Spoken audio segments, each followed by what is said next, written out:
Hey guys, the last days of this year 2018, and I arrived in Rio and I chose this viewpoint. It's called Dona Marta Mirante, and it's a very good point over the city of Rio, obviously, but also over this beautiful statue of Jesus Christ, Christ the Redeemer, because we have two important subjects today.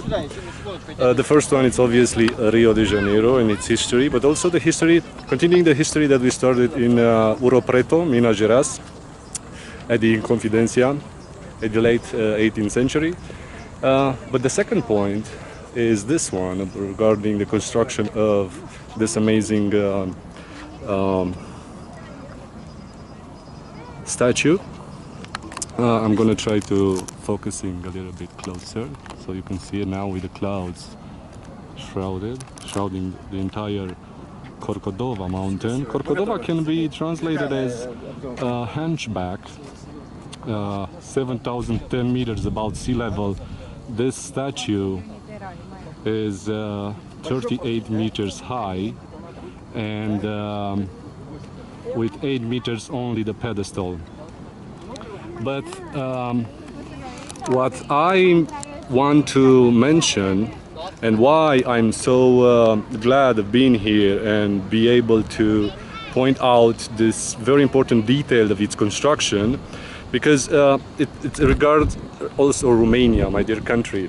Well, this statue wasn't built only by Brazil and France, also Romania had a part of it. And this part was through its one of its sculptors, Gheorghe Leonida. Well, Gheorghe Leonida made a head of the statue. Actually, he fashioned the face of the statue of Christ the Redeemer, Cristo Redentor in Portuguese. And I'm very proud to be here and to be able to mention this amazing detail. Well, Rio de Janeiro was discovered by the Portuguese. Actually, this Guanabara Bay that we have in front of us, being discovered in January by one of the captains of Pedro Alvarez Cabral. They named this place River of January, Rio de Janeiro. There is a bridge now over this bay. It has more than 12 kilometers in length. Hopefully I'm focusing correctly. It connects this side of Rio with the other side, Niterói. Niterói was also the capital of the county Rio de Janeiro at one point. We're gonna get there in a minute. From here also we can see just a very, very small part of Maracana Stadium. It's right over there. You can see just this side of it has now around 80 to 90,000 seats capacity. If you ask yourself how it looks a favela, one perspective can be this one. Everybody says that Rio is dangerous. Well, maybe they are right, but today definitely is less dangerous than it used to be. I am in Tijuca National Park, and as I said, Corcodova mountain, 710 meters above sea level.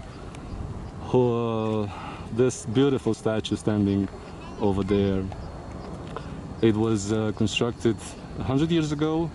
The construction started in 1922 and finished in 1931. Its construction, as I said, took about 9 years. It's made by concrete, reinforced concrete, and it is dressed in soap rock, in soapstone. 30 meters high, only the statue, and the arms are spreading all the way up to 28 meters. It's an amazing statue. This mountain on the other side, it's pretty vertical on its left side from here.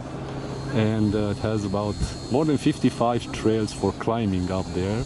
Also, you can get there with the train and with the bus, and it's an amazing viewpoint, 300 degrees over this amazing part of the world.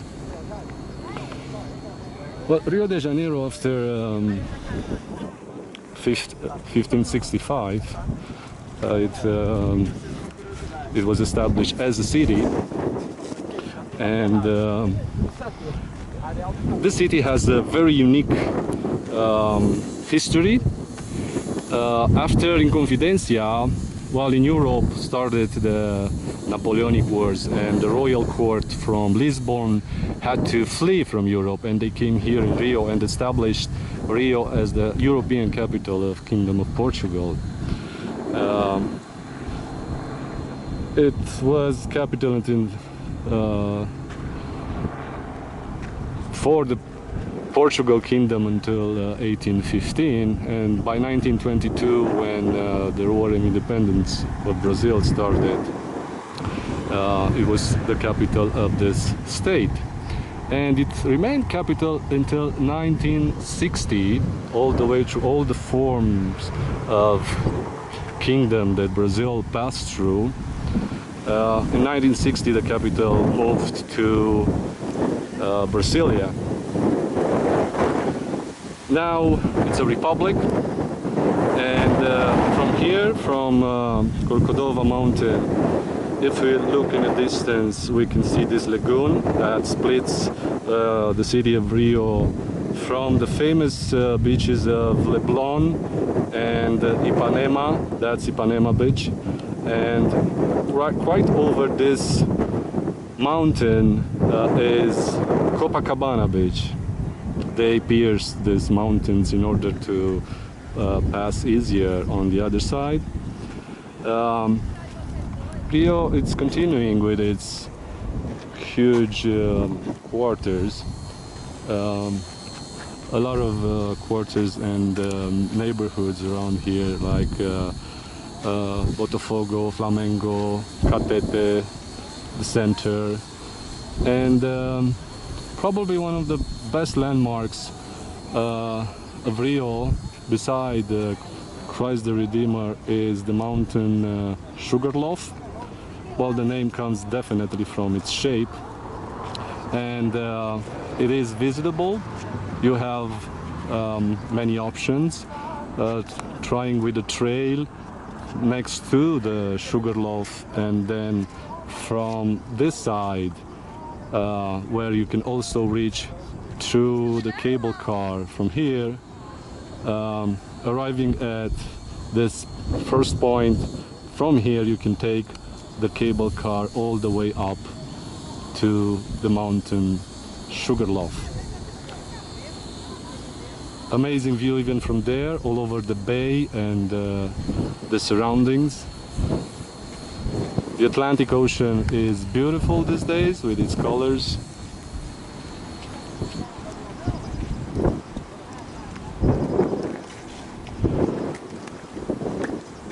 So during the time that Rio de Janeiro was the capital of Brazil in some way or another, on the other side, as I said, is Niterói, and it's a very beautiful place also.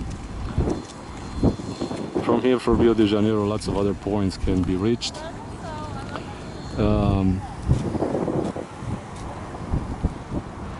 But I want to mention one more time the fact that here in Brazil, Romania also had its own part by having fashioned the face of Christ the Redeemer in Rio de Janeiro, Brazil. Gheorghe Leonida, Romanian sculpture. Very proud of that. It's very hard these days to catch a moment when the statue is in plain view. As you can see, there is a bit of wind, and the clouds are moving really fast. During the night it's latent, like all the top peaks of also Sugarloaf and other places, beautiful places. In the center of Rio de Janeiro, you're gonna find also the library and the National Theater, and all copies of French constructions. So this is the beautiful Rio de Janeiro city with its amazing symbol, not only of Rio but also Brazil and of the entire world. I hope I'll see you next year in an amazing 2019.